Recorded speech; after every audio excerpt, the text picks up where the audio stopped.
Alors, ce n'est pas le même aujourd'hui, mais aujourd'hui aussi, on parle beaucoup de dévaluation, notamment pour la zone CEMAC. Est-ce que le scénario est totalement exclu? Non, je vais vous dire quel est le problème de la CEMAC. Oui.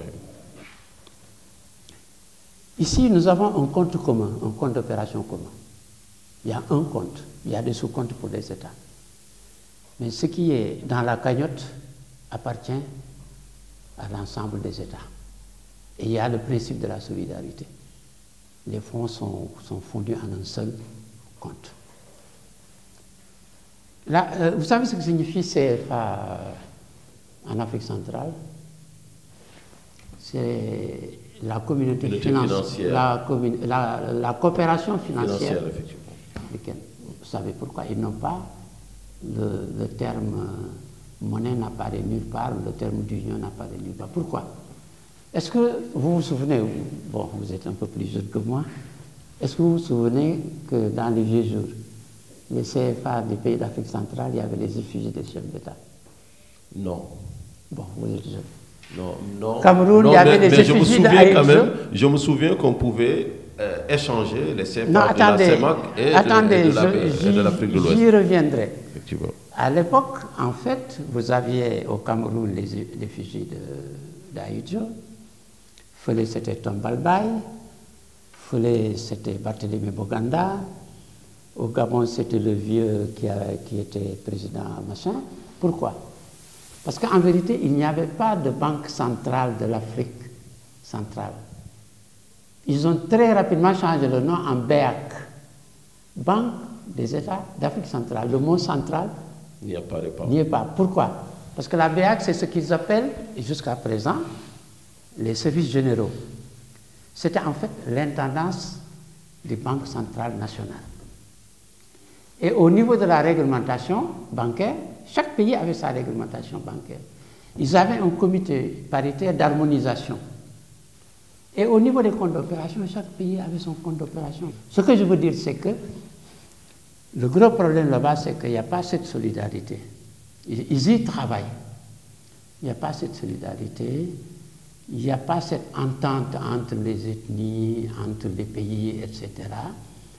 Et c'est vraiment au crédit des chefs d'État d'avoir forcé leur peuple à coopérer. Mais au niveau monétaire, chaque État a son compte d'opération. Et aujourd'hui, le Tchad, il est dans la dèche.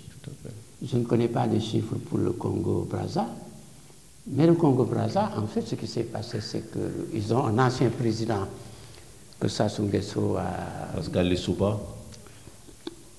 Vous savez ce qu'il a fait? Non. Il a hypothéqué, il a nanti même du pétrole qui n'était pas encore découvert. D'accord.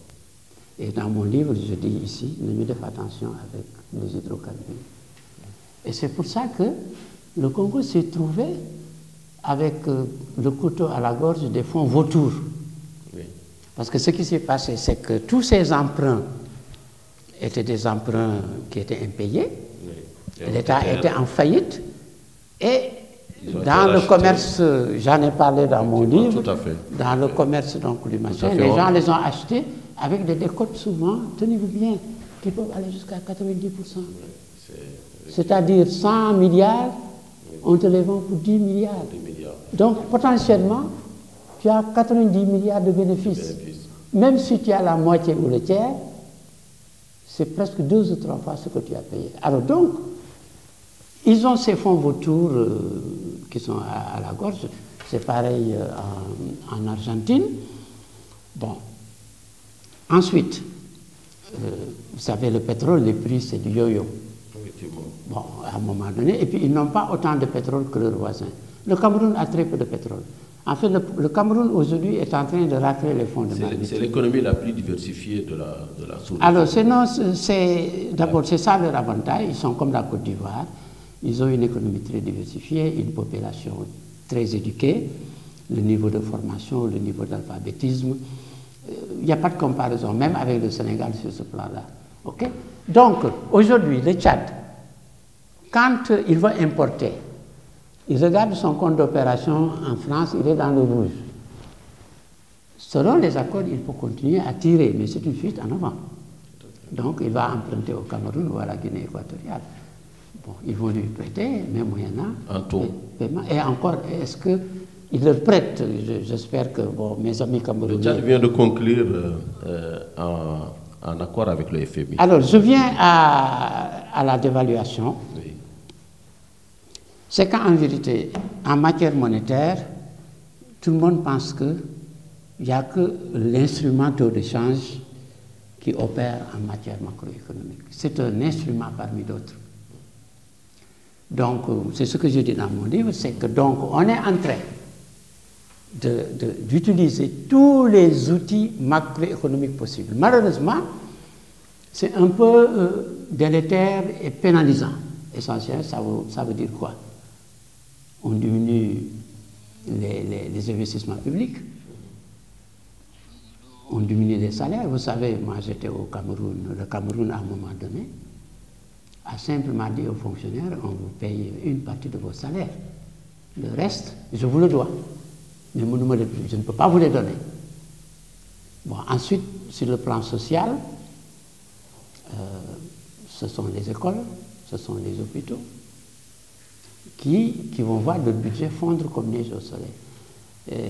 Et donc, que font les institutions de Bretton Woods? Ils ont des programmes, parce qu'au niveau des financements concessionnels, c'est généralement le social qui est privilégié. Mais ensuite, on impose aux pays ce qu'ils n'ont pas le courage ou ce qu'ils ont peur de faire, c'est-à-dire des coupes budgétaires sombres, et ensuite des réformes au niveau de la douane, c'est-à-dire ouvrir un tout petit peu l'économie, les machins, les contraintes tarifaires et quantitatives, on va les revoir de manière à ce que, c'est ce qu'on a fait ici au Sénégal, de manière à ce qu'on puisse importer des produits de consommation courante à bon marché. Et ainsi de suite. C'est donc tout ça qui est en train d'être fait, mais sur le plan politique, c'est très dangereux pour les États. Parce que ce que vous risquez, vous avez vu au Libéria ce qui s'était passé avec le riz. C'est ça qui a fait tomber le régime des Américo-libériens. Donc c'est ce qu'ils sont en train de faire, mais en même temps, les bailleurs de fonds ne vous laissent pas tomber. Quand vous faites ça, les bailleurs de fonds vont mettre à votre disposition des fonds spéciaux. Il y a par exemple, et c'est la BAD qui a créé ça, il y a des fonds pour faire face à des catastrophes. Et l'argent qui sort de là, c'est des dons. Il y a des post-conflicts, il y a des machins pour des calamités climatiques, il y en a de plusieurs sortes, et il y a des critères, mais en fait c'est des dons. Par exemple, le Congo-Kinshasa, pour accepter la MONUSCO, moi je m'occupais indirectement du Congo-Kinshasa étant à Douala. En fait, le Congo-Kinshasa, tout l'argent qu'il recevait des bailleurs de fonds, c'était des dons. Parce qu'il était incapable de payer. Mais on leur a imposé toute une série de réformes qui permettent, qui reviennent, n'est-ce pas, à meilleure fortune, et qu'ils commencent à être en mesure donc d'emprunter au taux du marché, ou même au taux... Alors, M. Diop, on a l'impression quand même que le franc CFA, c'est comme si on tournait dans un cycle qui se répète tout le temps, c'est-à-dire entre dévaluation, prospérité, crainte de dévaluation. Mais c'est la destinée... Est-ce que ce n'est pas le compte d'opération entre autres instruments, ce cordon ombilical qui nous lie à la France, je dirais à la métropole, puisque c'est comme si on y est encore. Est-ce que finalement, il n'y a pas lieu d'évoluer de cordon ombilical et de créer une monnaie qui puisse nous permettre... Mais on n'a pas besoin de créer une monnaie, je m'excuse, on n'a pas besoin de créer une monnaie, on a notre monnaie. Bon. Est-ce que c'est notre monnaie? D'opération. Le compte d'opération, qu'est-ce que c'est? C'est un compte de dépôt ouvert par la Banque centrale, avec comme signataire des plénipotentiaires de la Banque centrale, probablement le gouverneur, le vice-gouverneur. Et quel est son rôle? Non, attendez. Ce compte d'opération, on l'a ouvert, on le dépose là-bas. Alors, il y a plusieurs considérations. Comme je dis dans le livre, les devises des pays, ce n'est pas des espèces sonnantes et trébuchantes. Sauf si vous décidez que chaque fois que vous avez un dollar, vous allez acheter quelques onces d'or. Là, c'est sûr, c'est du concret. La Banque centrale a près de 7 milliards, 700 milliards, j'oublie les chiffres. C'est bien détaillé dans le livre. De stock. Alors, la Banque centrale ouvre des comptes un peu partout. Mais les devises, ce n'est pas une espèce sonnante. C'est le solde d'un compte, solde créditeur, en devise. En fait, le compte d'opération, c'est un peu un compte de non-résident, logé au Trésor français. Okay? Il n'y a que le propriétaire de ce compte qui peut le faire mouvementer. Nous avons la même chose ici. Toutes les ambassades qui sont ici ont des comptes de non-résidents en devise. En devise. C'est ce que nous avons. Mais ensuite, il y a plusieurs considérations. D'abord, il y a le fait que si vous commettez l'erreur de mettre tous vos œufs dans un même panier dans des banques commerciales privées, il y a un très gros risque. On a vu quelques scandales. Non, ça c'est autre chose, je reviendrai là-dessus. Ça c'est des comptes de dépôt, parce que la Banque centrale fait du commerce, finance des opérations commerciales via les banques commerciales dans divers pays. Je suis après certain que la Banque centrale doit avoir un compte en Thaïlande, à Formose, parce que nous importons beaucoup de ces pays. Et donc, pour les banques, il y a des transactions comptables qui se font à travers ces comptes. Mais par accord avec la France, le compte de dépôt que nous avons, nous devons y loger 50% de nos avoirs extérieurs nets. C'est sûr. 50% au départ. Hein? 50% maintenant. Oui. Bon. Mais est-ce que vous pouvez penser à un placement plus sûr? Ça c'est un. Il est rémunéré. Nous pouvons vider le compte quand nous voulons, avec à la clé une facilité de découvert. Et une garantie illimitée? Non, une facilité de découvert avec un solde débiteur illimité. Mais ça, c'est la théorie. Hein? C'est la théorie. Non, ça n'est jamais arrivé. Vous savez, moi, je ne sais pas. Nous, en Afrique, nous aimons l'autoflagellation. On ne voit que du négatif partout. Moi, je dis, il y a, en matière de CFA, il y a ceux qui sont pour le verre à moitié plein, d'autres qui sont pour le verre à moitié vide. Moi, je suis pour le verre à moitié plein. Ensuite, ce que les gens oublient, c'est qu'il y a deux types d'instruments juridiques. Vous avez les textes fondateurs de l'Union monétaire ouest-africaine. La France n'a rien à voir là-dedans, c'est entre États. Vous avez les statuts de la Banque centrale. C'est un autre corps législatif.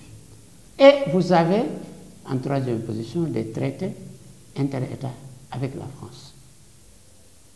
Aujourd'hui, il y a un célèbre professeur, d'ailleurs, qui a enseigné ici à Dakar, qui a dit « l'Union monétaire peut rompre toutes ses relations avec la France sans que ça affecte les accords. » Parce que les accords sont des accords souverains entre États.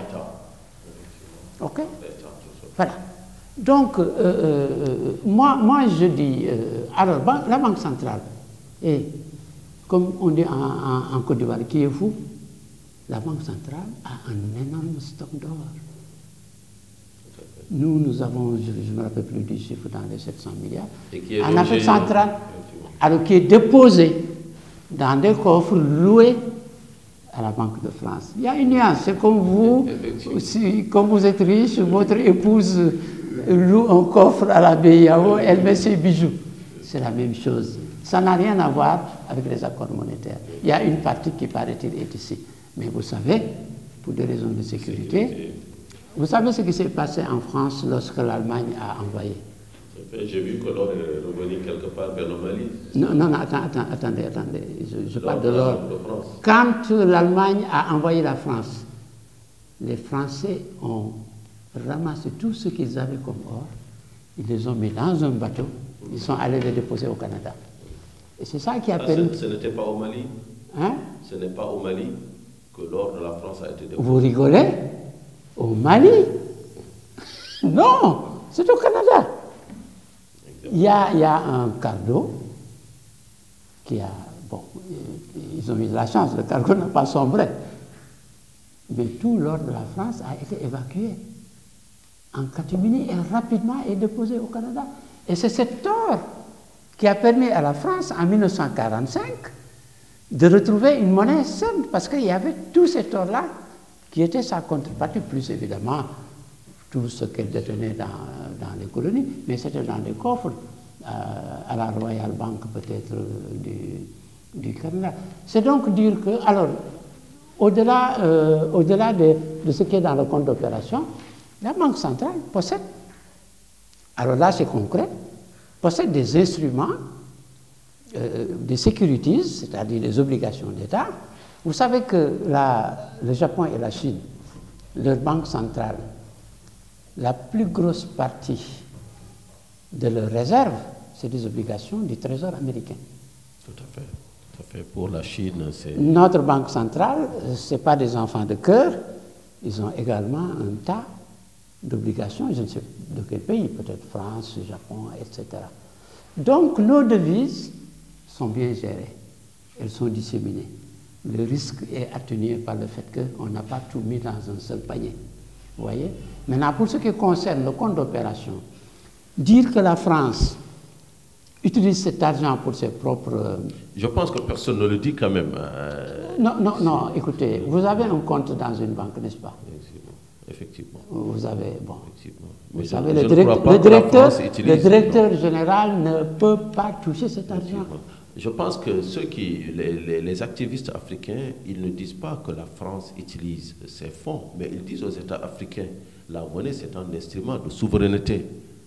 Et votre monnaie, vous devez la gérer comme n'importe quel autre pays. Mais on la gère. Vous devez décider, c'est à vous de décider de la dévaluation, mais tel qu'on a vu... Je vous arrête tout de suite. Je termine. Oui. La dévaluation de 1994... C'est pas la France qui l'a décidé. C'est la France qui l'a décidé, puisque désolé. même le président Abdou Diouf dit « j'ai pleuré ». Non, je suis désolé. C'est même un secrétaire d'État qui est venu annoncer ça au chef d'État. Je suis désolé, j'étais à la Banque mondiale, je suis désolé. Je suis désolé, c'est une décision souveraine. Non. Ça a été dicté par les circonstances. Je vous ai dit que, écoutez, c'est trop facile. Évidemment, Abdou Diouf, qu'est-ce qu'il va dire? Non, demain, c'est la France. C'est trop facile. La réalité, c'est que cette dévaluation a été dictée par la mauvaise gestion macroéconomique de nos États. C'est ça la cause. Ça aurait pu être beaucoup plus dur si nous n'étions pas dans une communauté monétaire. Et depuis lors, on a vu le résultat très rapidement. Donc aujourd'hui, tout risque de dévaluation est exclu. Non. Il n'y a jamais zéro risque de dévaluation. Dans tous les pays du monde, on a deux alternatives. Vous pouvez dire, ma monnaie, je la laisse flotter sur le plan international. Oui. Et là, ce n'est pas vous qui décidez de la dévaluation. C'est le marché. C'est le marché. Ou bien vous dites, bon, je fais un accord avec un pays qui me garantit un taux de change, c'est ce que nous avons fait avec la France. Ou bien ce que je propose moi, et c'est ce que propose le ministre congolais, c'est ce que propose Dominique Strauss-Kahn, mais moi je l'ai dit depuis l'année dernière dans mon livre. D'ailleurs, Dominique Strauss-Kahn, effectivement, vous avez apparemment les mêmes convergences, les mêmes points de vue. Est-ce qu'il n'a pas lu mon livre? Nous sommes très avancés, certainement, même si on voit quand même que la pauvreté en Afrique d'une manière générale, pas seulement dans la zone CFA, la moyenne de la pauvreté en Afrique est de 40%, c'est préoccupant. Le chômage est élevé. On n'arrive pas à créer suffisamment d'emplois. On a des croissances qui ne créent pas... qui ne je vous crée pas réponds, de la prospérité. Voilà, je vous réponds et je vous Et on a une jeunesse qui meurt par milliers dans la Méditerranée. Oui. Donc quand même c'est préoccupant. C'est préoccupant. Tout cela pour vous dire, est-ce que l'avenir ce n'est pas dans les grands ensembles? Est-ce que la CEDEAO, la monnaie unique de la CEDEAO en tant aussi que communauté, ce n'est pas ça l'avenir de l'Afrique de l'Ouest? C'est une chimère, j'y reviendrai. En matière de pauvreté, en matière d'effet de la croissance, moi je rigole quand tous les journalistes, quand ils interrogent le ministre, oui mais l'homme de la rue ne sent pas les fruits de la croissance. C'est complètement idiot. Quand il y a croissance, ça ne va pas se répercuter immédiatement sur vos revenus, vous, à demain. Mais on parle 60 ans après. Non, attendez, non, écoutez. Quand il y a croissance, ce qu'il y a, c'est qu'il y a création d'emplois, il y a création de richesses. Vous savez, les gens... il y a surtout création de richesses, création d'emplois, ça peut attendre. C'est pas le salarié existant qui va en profiter. Aujourd'hui, le PUDC, quel va être l'impact? Le pauvre paysan qui voyait sa récolte pourrir parce qu'il n'y avait pas de route d'accès au marché, aujourd'hui, il va pouvoir vendre sa production. Il aura, d'ailleurs, ils le disent à chaque fois, bon, il y a un peu de propagande du régime, mais c'est la vérité. Les gens disent, nous, on remercie Dieu. Maintenant, même avec une charrette, on peut amener nos produits au marché et ils ont des revenus. C'est comme ça qu'il faut raisonner en termes d'impact de la croissance. Maintenant, nos pays ne pourront jamais se développer dans l'état actuel de l'organisation de nos économies pour une raison très simple. En matière industrielle, il faut des économies d'échelle. Ce n'est pas le petit marché du Sénégal, de la Côte d'Ivoire. Peut-être si vous prenez l'union monétaire, et je préconise la création d'une confédération. Entre l'UEMOA et le Nigeria, vous êtes symboliste décidément. On met le Nigeria de côté, on y reviendra. Je vous ai envoyé un papier qui explique. Mais, Mani, ce qu'il faut. Moi, je me base sur mon expérience, sur ma formation et sur ce que j'ai vu. Vous savez comment était organisée l'industrie soviétique? Nous l'avons découvert quand nous sommes allés en Asie centrale. Le Kyrgyzstan, c'était l'État le plus pauvre. Alors, ils avaient 3 industries. Alors, la première, c'est une industrie de l'armement. C'est là que la marine soviétique fabriquait ses torpilles. Parce qu'il fallait les mettre hors de portée des bombardiers allemands. Donc, ils ont développé un know-how technique en la matière. Bon, mais aujourd'hui, ces torpilles-là, l'usine est fermée depuis. Mais en même temps, ils avaient 2 industries phares. La verrerie, et ils avaient comme marché toute l'Union soviétique. C'est-à-dire que tout ce qui se faisait comme accessoires de bâtiments, portes, fenêtres en verre, les verres pour les voitures, tout était fabriqué au Kyrgyzstan. En même temps, ils avaient une industrie automobile, ils nous en ont parlé, nous on était surpris, on se regardait, quand ils nous ont dit qu'ils ont une industrie automobile. Rappelez-vous, c'est 4 millions d'habitants. Nous sommes allés visiter, c'était l'unique usine d'Union soviétique qui fabriquait des radiateurs pour toute l'Union soviétique. Ils fabriquaient des millions. Bien entendu, lorsque l'Union soviétique, n'est-ce pas, a été démembrée, c'était la catastrophe, toutes ces usines ont fermé. Alors, moi, la comparaison que je fais aujourd'hui, vous savez, du temps de l'AOF, le Sénégal était industrialisé parce qu'on vendait jusqu'à Madagascar. On vendait jusqu'à Madagascar. Les grands moulins de Dakar vendaient jusqu'à Madagascar. Par la suite, ils ont construit des grands moulins là-bas. Mais on avait tout le marché de l'Afrique occidentale française et de l'Afrique équatoriale française et de l'océan Indien. C'est pour ça que le Sénégal, à l'indépendance, nous étions un pays relativement avancé. Tout à fait. Relativement industrialisé. La Côte d'Ivoire, ils ont eu une stratégie de développement très saine. La Côte d'Ivoire, en 1960, il n'y avait pas d'huile de palme, il y avait de l'huile de palme artisanale, ils se sont embarqués là-dedans. moi j'ai vécu en Côte d'Ivoire. Houphouët n'était pas un politicien comme les nôtres là, c'était un syndicaliste agricole. Houphouët, c'était le patron du syndicat des fermiers africains. Donc lui, il ne pensait que agriculture, café, cacao, ananas, banane. Et Dieu a fait que l'environnement s'y prêtait. Et donc, ils ont mis le paquet sur l'agriculture. Et tous les excédents commerciaux de la Côte d'Ivoire, c'était ça et le bois. Et c'est ce qui leur a permis de construire les infrastructures, de faire Yamoussoukro. Moi, j'ai visité Yamoussoukro et la cathédrale quand ils étaient en chantier. À l'époque, il n'y avait ni gaz ni pétrole en Côte d'Ivoire. C'était l'agriculture. Donc, je dis que nos pays, et je crois que le Sénégal est sur la bonne voie, il faut développer l'agriculture. Mais il faut développer une agriculture extensive. Il faut développer de grandes fermes. Alors, moi, ce qui me chagrine, c'est de voir que partout où une multinationale veut s'installer pour faire une agriculture de grande extension, les ONG instrumentalistes de population, on s'y oppose. On ne se développera pas avec des petites exploitations agricoles qui ne pourront pas... Et avec de petits États aussi. Oui, écoutez, l'un ne va pas sans l'autre. Maintenant, l'industrie. Moi, je suis ingénieur. Moi, j'ai fait le lycée Maurice Delafosse. J'ai un bac technique mathématique. J'ai travaillé dans les ateliers. En fait, j'ai un diplôme de mécanique générale au moment de faire le bac. Et à Columbia, je suis un microéconomiste, pas un macro. Je suis un économiste sectoriel, spécialisé dans l'industrie. Tous les projets que nous faisions à la Banque mondiale en matière industrielle, je faisais partie des équipes, notamment les lignes de crédit.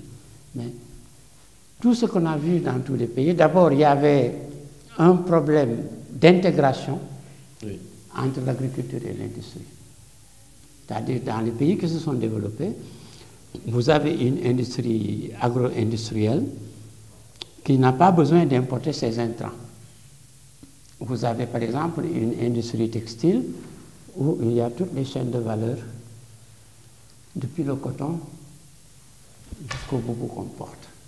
C'est ce qu'ils ont dans beaucoup de pays. Bon. Mais nous, si on fait ça, on va se heurter à l'exiguïté du marché. Tout à fait. Donc ce qu'il faudrait, c'est de créer des champions industriels au plan régional. Bon, je mets de côté le Nigeria, parce que le Nigeria, déjà, ils ont pris leur parti. Vous avez vu que la zone de libre-échange, j'en ai parlé dans la note que je vous ai, ils ne veulent pas. Donc, pour nos pays, il faut qu'il y ait une stratégie régionale.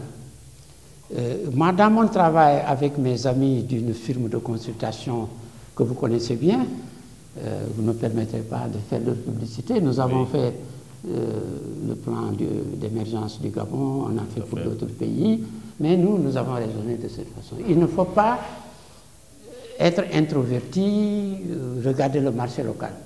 Il faut voir ce que d'abord les marchés régionaux proposent et les marchés extérieurs.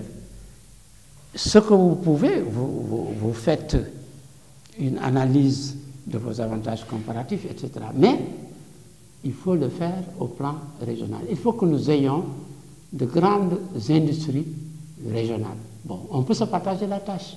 On peut spécialiser les pays. Tout à fait.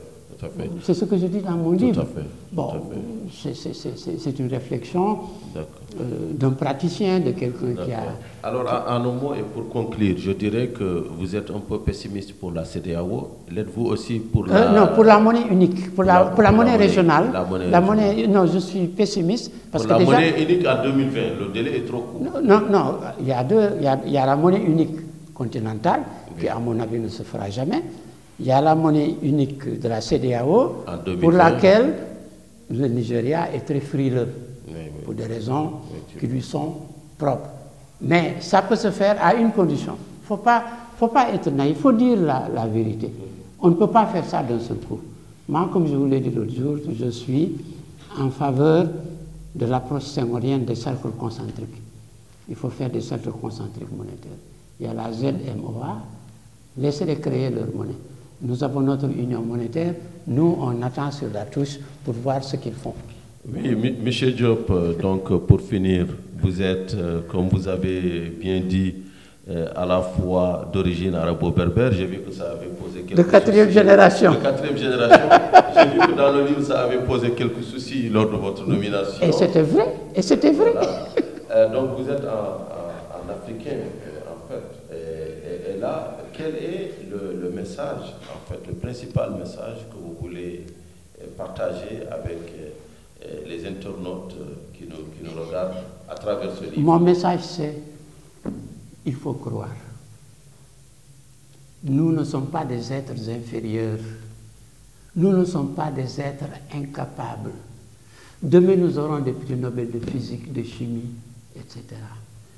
Il faut cesser de regarder en arrière et de blâmer les autres pour nos turpitudes temporaires. Et le CFA, c'est une monnaie à conserver. C'est une monnaie, non, c'est une monnaie, non, change le nom. Voilà. Change le nom, mais le reste, vous ne pouvez pas changer parce que le reste, c'est un édifice qui est universel. C'est l'édifice de toute monnaie. Mais change le nom. Mais ensuite, je préconise qu'on ne permette plus à la France d'assister et d'avoir un rôle dans nos instances de politique monétaire. Et ensuite, maintenant, et c'est là que je rejoins les détracteurs, il ne faut plus que le CFA soit indexé à une seule monnaie.